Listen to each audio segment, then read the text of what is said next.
Il y a différents types de motivations. Il y en a qui sont plus dangereux que d'autres.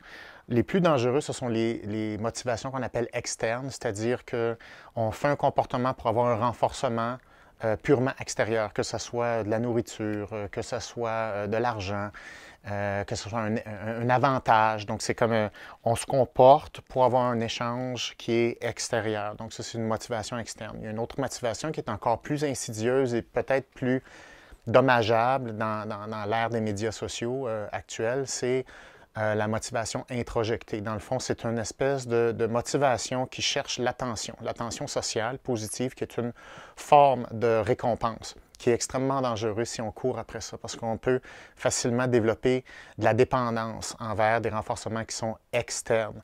Donc, si une personne carbure principalement au renforcement externe, elle va être en danger d'être dépendante.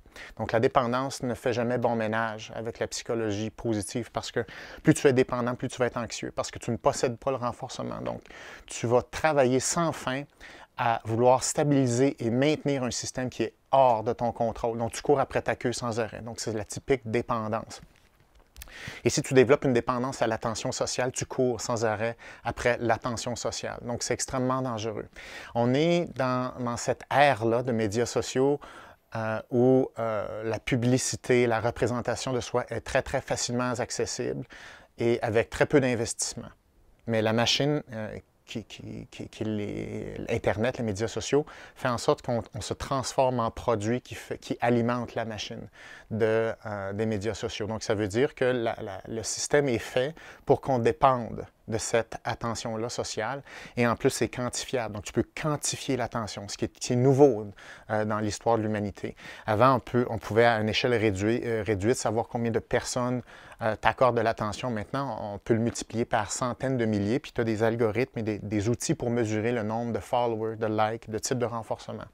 Et ça, c'est quelque chose qui est extrêmement puissant.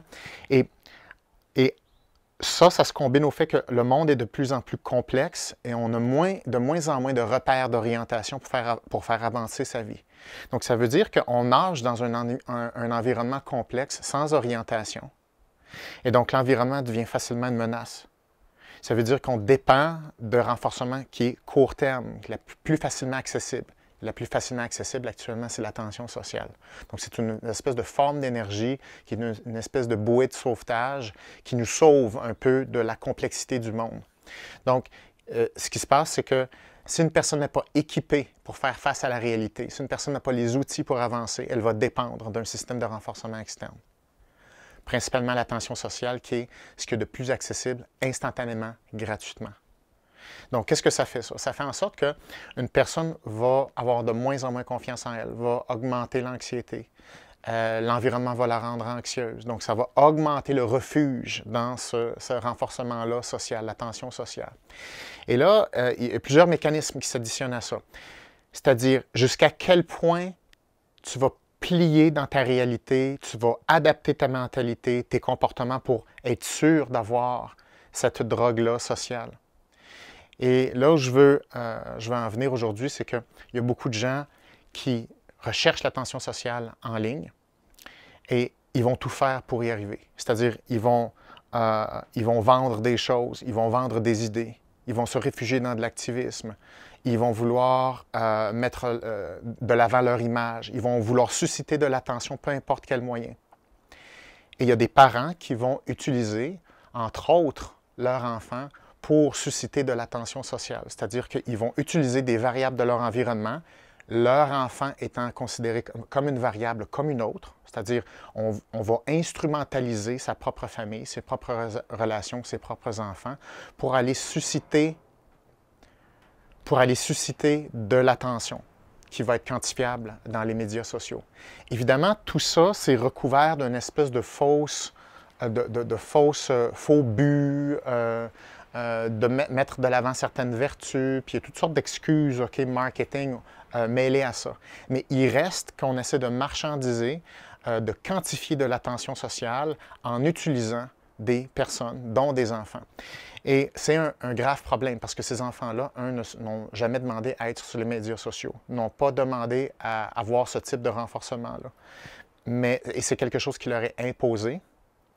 Et donc, l'enfant devient une forme de marchandise, une forme de stratégie marketing. Évidemment, le parent ne va jamais avouer ça, mais c'est ce qui se passe dans les faits.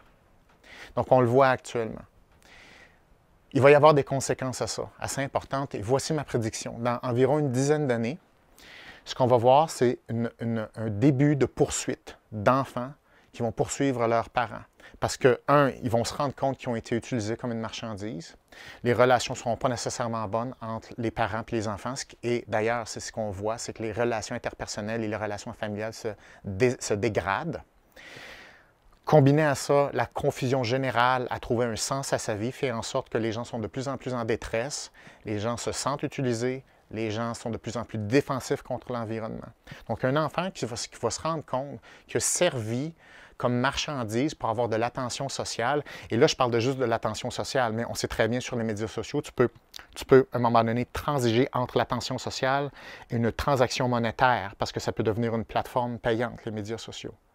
Donc, il y a des enfants qui vont servir carrément à contribuer monétairement aux parents, mais sans qu'il y ait vraiment ni de compensation, ni de consentement éclairé, étant donné le jeune âge. Donc, ils sont carrément des instruments. Et il va y avoir des conséquences à ça. Et il va y avoir des enfants qui vont s'en apercevoir et qui vont se rebeller contre ça parce qu'ils vont s'être sentis utilisés. Et moi, ce que je suspecte, malheureusement, c'est qu'il va y avoir un retour de balancier en ce sens-là. On ne va pas le sentir tout de suite, les enfants sont encore trop jeunes, c'est trop récent, mais dans quelques années, vous allez voir que ça va augmenter. Surtout qu'on est dans une phase de justice sociale. Les gens, surtout les gens qui ont moins de sens personnel à leur vie, vont aller jeter leur dévolu, leur attention sur des causes, sur de la justice. Mais évidemment, dans toute cette mentalité-là, il va y avoir la volonté de se faire justice soi-même en fonction des personnes qui sont les plus proches de soi, qui ont abusé de nous.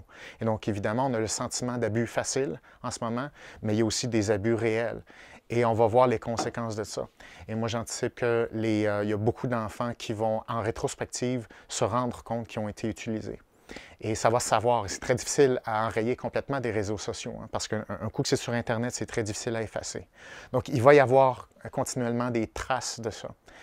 Et je pense qu'un parent ne devrait pas utiliser ses enfants sur les médias sociaux. Les médias sociaux, ce n'est pas quelque chose qui est si sain que ça. C'est principalement, c'est plus dangereux que bon.